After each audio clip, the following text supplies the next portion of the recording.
High command ನಾಯಕರ warning ಕೂಡ don't care ಪ್ರವೃತ್ತಿಯನ್ನ ಕೆಲವರು ಪ್ರದರ್ಶನ ಮಾಡ್ತಾ ಇದ್ದಾರೆ. ಅದರಲ್ಲೂ ಪ್ರಮುಖವಾಗಿ ಡಾಕ್ಟರ್ ಜಿ ಪರಮೇಶ್ವರ್ ಅವರು ಮತ್ತೊಮ್ಮೆ ಕೆಲ ವಿಚಾರಗಳ ಬಗ್ಗೆ ಹೇಳಿಕೆಯನ್ನು ಕೊಟ್ಟಿದ್ದಾರೆ. ಡಿಕೆ ಶಿವಕುಮಾರ್ ಹತ್ರ 2 ದೊಡ್ಡ ಖಾತೆ ಇದೆ ಅಂತ ಪರಮೇಶ್ವರ್ ಅವರು ನೆನಪಿಸ್ತಾ ಇದ್ದಾರೆ. 2 ದೊಡ್ಡ ಖಾತೆ. ಡಿಕೆಶಿಗೆ ಪಕ್ಷ ಸಂಘಟನೆ ಒತ್ತಡ ಇನ್ನೊಂದು ಕಡೆಗಿದೆ. ನಾನು ಈ ಹಿಂದೆ ಅಧ್ಯಕ್ಷಗಿರಿಗೆ ಹೋದಾಗ ಅಧ್ಯಕ್ಷಗಿರಿಗಾಗಿ ಸಚಿವ ಸ್ಥಾನವನ್ನೇ ಬಿಟ್ಟುಕೊಟ್ಟಿದ್ದೆ.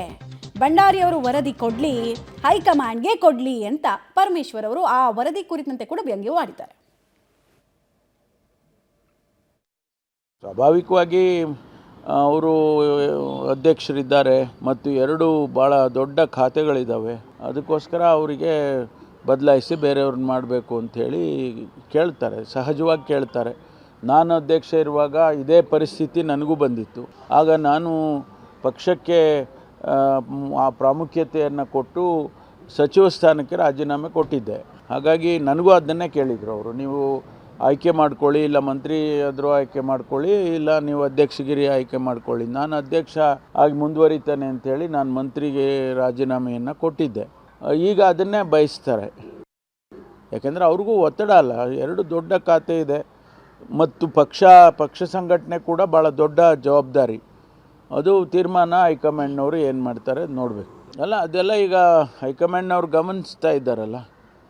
ಈಗ ನಾವು ಒಂದು ಸಮುದಾಯ ಸೇರಿ ಸಭೆ ಮಾಡ್ತೀವಿ ಅನ್ನೋದನ್ನು ಗಮನಿಸಿದ್ದಾರೆ. ಇದನ್ನೆಲ್ಲ ಗಮನಿಸಿರ್ತಾರೆ. ಆ ಸಂದರ್ಭದಲ್ಲಿ ತೀರ್ಮಾನ ತಗೊಳ್ತಾರೆ. ಮಂಜುನಾಥ್ ಭಂಡಾರಿ ಅವರು ಒಂದು ಪತ್ರ ಬರೆದವ್ರೆ ಸರ್, ಬಹಿರಂಗ ಹೇಳಿಕೆ ಕೊಡಬಾರ್ದು ಅಂತ ಹೇಳಿದ್ರು ಕೂಡ ಬಹಿರಂಗ ಹೇಳಿಕೆ ಕೊಡ್ತಾ ಇದ್ದಾರೆ ಅಂತ ಸತೀಶ್ ಜಾರಕಿಹೊಳಿ ಹೆಸರು, ಮಹದೇವಪ್ಪ ಅವರ ಹೆಸರು, ತಿಮ್ಮಾಪುರ ಹೆಸರು ಉಲ್ಲೇಖ ಮಾಡಿ ಇವ್ರ ಬಗ್ಗೆ ಎಲ್ಲ ವರದಿ ಕೇಳಿದೆ ಹೈಕಮಾಂಡ್ ಅಂತ ಹೇಳಿ ಒಂದು ಕೊಡಲಿ ಅಲ್ಲ, ವರದಿ ಕೊಡೋರ್ನ ಯಾರು ಬೇಡ ಅಂತ ಹೇಳ್ತಾರೆ. ವರದಿ ತಗೊಳಕ್ಕೆ ಅವರಿದ್ದಾರೆ, ಕೊಡೋಕ್ಕೆ ಇವರಿದ್ದಾರೆ. ಡೀಟೇಲ್ಸ್ ಕೊಡ್ತಾರೆ. ಮಸೂದ್ ನೇರ ಸಂಪರ್ಕದಲ್ಲಿ ಜಾಯ್ನ್ ಆಗ್ತಾರೆ. ಮಸೂದ್, ಇದೆಲ್ಲಕ್ಕೂ ಕಾರಣ ಏನಪ್ಪಾ ಅಂದ್ರೆ ಉದಯಪುರದಲ್ಲಿ ನಡೆದಂತಹ ಎಐಸಿಸಿ ಅಧಿವೇಶನದಲ್ಲಿ 1 ಮ್ಯಾನ್ 1 ಪೋಸ್ಟ್ ಅಂತ ಎಐಸಿಸಿ ನಾಯಕರೇ ಒಂದು ಅಲಿಖಿತ ನಿಯಮ ತಂದ್ರು.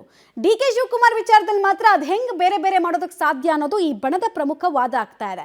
ಖಾತೆಗಳಲ್ಲೂ ಪ್ರಬಲ ಖಾತೆ, ಪಕ್ಷದಲ್ಲೂ ಪ್ರಭಾವಿ ಆದ್ರೆ ಉಳಿದವ್ರು ರಾಜಕಾರಣ ಮಾಡೋದು ಹೆಂಗೆ? ನಾವು ಸುಮ್ಮನೆ ಕೂತ್ಕೊಳ್ಳಲ್ಲ, ಯಾರು ಎಷ್ಟೇ ಅಂಕುಶ ಹಾಕೋದಕ್ಕೆ ಪ್ರಯತ್ನ ಪಟ್ಟರು ನಾವು ಸುಮ್ಮನೆ ಕೂತ್ಕೊಳ್ಳಲ್ಲ ಅನ್ನೋ ಮೆಸೇಜ್ ಇವತ್ತು ಕೊಟ್ಟಂಗೆ ಕಾಣಿಸ್ತಿದೆ. ಮಮತಾ, ಕಾಂಗ್ರೆಸ್ನಲ್ಲಿ ಏನಾಗ್ತಿದೆ ಅಂದರೆ ಸಚಿವರಿಗೆ ಒಂದಷ್ಟು ನಿರೀಕ್ಷೆಗಳಿದ್ದಾವೆ, ಶಾಸಕರಿಗೆ ಒಂದಷ್ಟು ನಿರೀಕ್ಷೆಗಳಿದ್ದಾವೆ, ಬಣ ರಾಜಕಾರಣ ನಡೀತಾ ಇದೆ.